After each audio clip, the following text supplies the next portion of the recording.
Hello,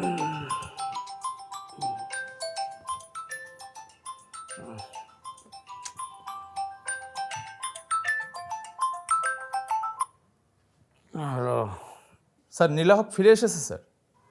কোন নীলা হক? Sir নীলা হক রাফসান সাহেবের স্ত্রী, ওই যে স্যার সেলিব্রিটি শেফ স্যার। কি বলো? রাত বিরেতে কিছু খাইছো টাইছো নাকি? স্যার বিশ্বাস করেন স্যার, নীলা হক আমার সামনে বসে আছে। এই যে কিছুক্ষণ আগে, মাত্র 10 মিনিট আগে একটা ট্রাকের ড্রাইভার তাকে নিয়ে থানায় আসছে স্যার। স্যার ড্রাইভার বলল ট্রাকের পিছনে মালামালের ভেতর লুকিয়ে থাকা অবস্থায় পেয়েছে স্যার। আর স্যার ওই নীলা হকের শরীরে অনেক জখম আছে স্যার, কাউকে কাছে যেতে দিচ্ছে না, শুধু চিল্লাচিল্লি করছে স্যার। তুমি রাফসান হককে খবর দিছো? না স্যার, আপনাকে না জানিয়ে কিভাবে দেই স্যার? তুমি এক কাজ করো, রাফসান হককে বলো থানায় আসতে, আর ট্রাক ড্রাইভারকে কোথাও যেতে দেবে না, ঠিক আছে? Okay sir. আমি আসছি। আসসালামু আলাইকুম স্যার।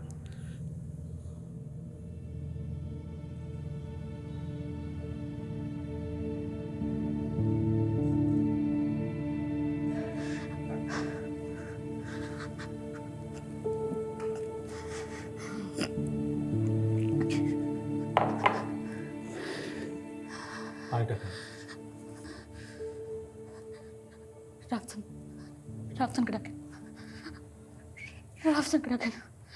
উনি আসবেন। আপনি কি একটু কষ্ট করে আমার দিকে ঘুরবেন? আপনার মুখের আঘাতটা খুব খারাপ মনে হচ্ছে।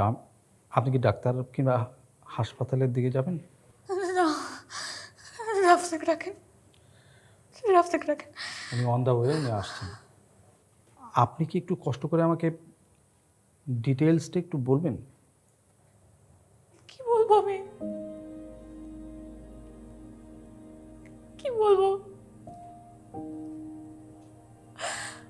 আমার চেহারাটা, হাত, শারীরিক মানসিক যতভাবে নির্যাতন করেছে সব করছে আমার সাথে। সব না না না, নারী পাচার করে, অনেক নারী পাচার করছে, আমাকে আমাকে বন্দি করে রাখছিল, আমাকে সবাই মিলে।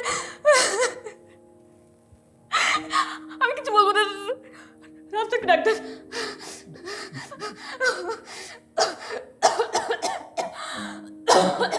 পানিটা খান, পানিটা খান। আচ্ছা, ডাকছি। আপনি কি 3 বছর 2.5 বছরের মতো সময় তাদের হাতেই ছিলেন?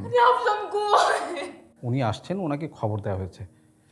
ফোন দিয়ে দেখো না কত দূর।